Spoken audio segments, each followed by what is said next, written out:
When the prophet Daniel prayed, he was given greater wisdom than the workers of magic, and greater than the teachers of philosophy. He was enabled to predict the outline of the history of the world for the next 25 centuries. He was shown Nebuchadnezzar's dream. That dream featured a great image of gold, silver, bronze, and iron. While he watched, a great stone fell from heaven and destroyed the image. Listen to the dream in the prophet's own words.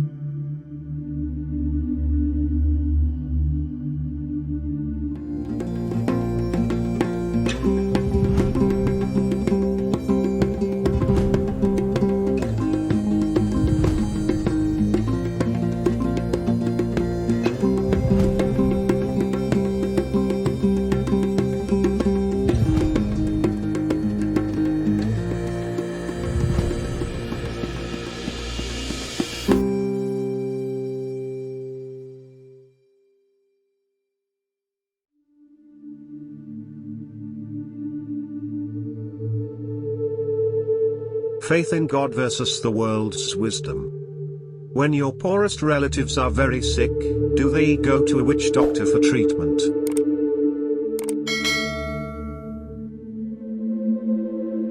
The use of magic workers has a long history, preceding Islam, Buddhism, and even Christianity. It was used extensively by the Babylonians, and today it is still in common use by some. The story of Daniel the prophet shows that magic workers do not accomplish their wonders by the power of God. Daniel answered in the presence of the king, and said, "The secret which the king has demanded, the wise men, the astrologers, the magicians, and the soothsayers cannot declare to the king.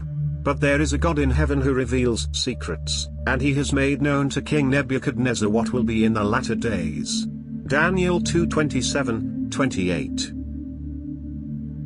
Even before the time of the prophet Daniel, back in the earlier days of the prophet Moses, the power of magic workers competed with God's prophets.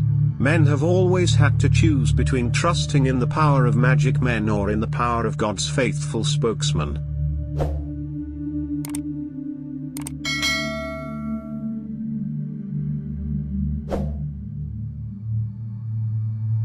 But Pharaoh also called the wise men and the sorcerers, so the magicians of Egypt, they also did in like manner with their enchantments. Then the magicians of Egypt did so with their enchantments, and Pharaoh's heart grew hard, and he did not heed them, as the Lord had said. Exodus 7:11-22.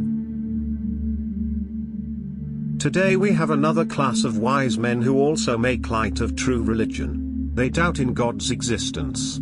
They act as if faith were foolishness. God's prophets predicted that this class of men would exist just before the last day.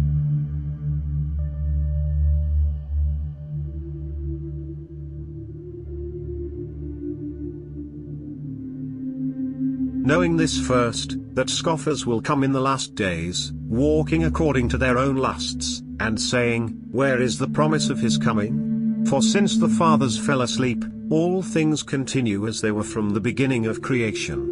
For this they willfully forget, that by the word of God the heavens were of old, and the earth standing out of water and in the water." 2 Peter 3:3-5. When the prophet Daniel prayed, he was given greater wisdom than the workers of magic, and greater than the teachers of philosophy. He was enabled to predict the outline of the history of the world for the next 25 centuries. He was shown Nebuchadnezzar's dream. That dream featured a great image of gold, silver, bronze, and iron. While he watched, a great stone fell from heaven and destroyed the image. Listen to the dream in the prophet's own words.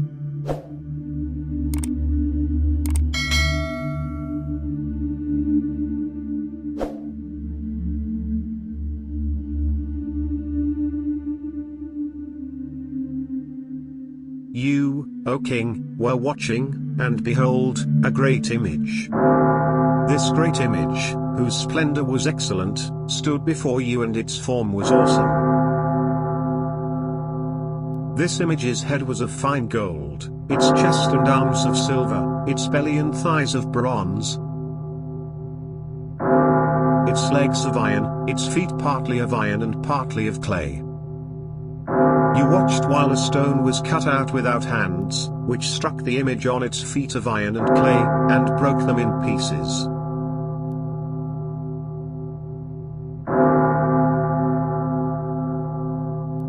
Then the iron, the clay, the bronze, the silver, and the gold were crushed together, and became like chaff from the summer threshing floors. The wind carried them away so that no trace of them was found.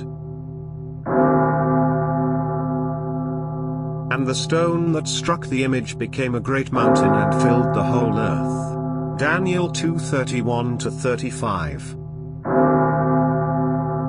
What did this dream mean? The prophet answered that very question, so we need not trust what any teacher might say about it. In fact, the dream relates very directly to the people today.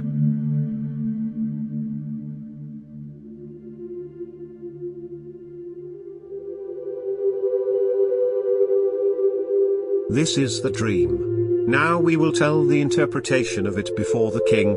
You, O king, are a king of kings. For the God of heaven has given you a kingdom, power, strength, and glory, and wherever the children of men dwell, or the beasts of the field and the birds of the heaven, he has given them into your hand, and has made you ruler over them all. You are this head of gold.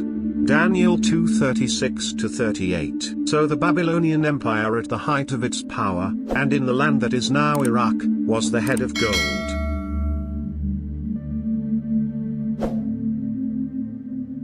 But after you shall arise another kingdom inferior to yours, then another, a third kingdom of bronze, which shall rule over all the earth.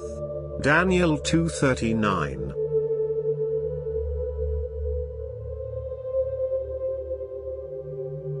If you are a student of history, you know that Cyrus, the ancient hero of the Persians, conquered Babylon.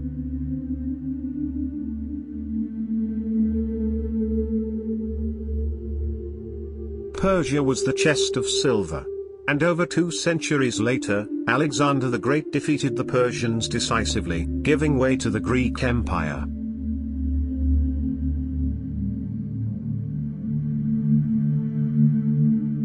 Rome followed the Greek states and was described by Daniel as an empire of iron.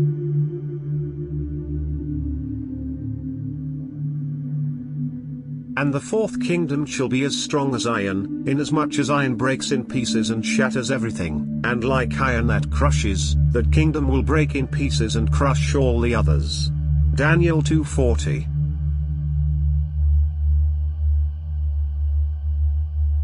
Indeed, Rome from Great Britain to North Africa and into the Middle East controlled land that had belonged to hundreds of tribes and ethnicities.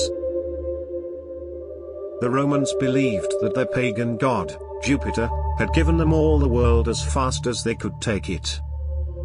But the paganism of Rome accepted some teachings of the prophets and rejected many others, with that they professed to be followers of Jesus.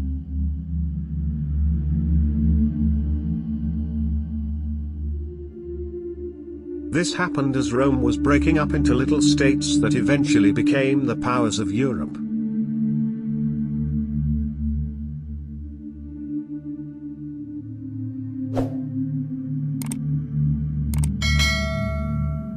Whereas you saw the feet and toes, partly of potter's clay and partly of iron, the kingdom shall be divided, yet the strength of the iron shall be in it, just as you saw the iron mixed with miry clay. Daniel 2:41. Daniel was shown that these nations of Europe would never again form one empire. He saw that they would try and fail to unite their empires by intermarriage of royal families.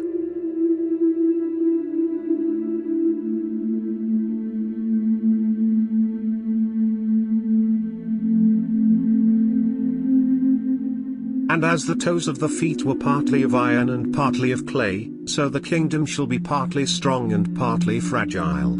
As you saw iron mixed with miry clay, they will mingle with the seed of men, but they will not adhere to one another, just as iron does not mix with clay.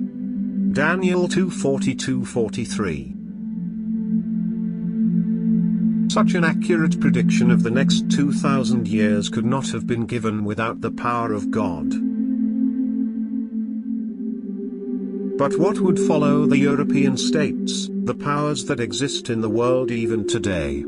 We will look at that in our next section.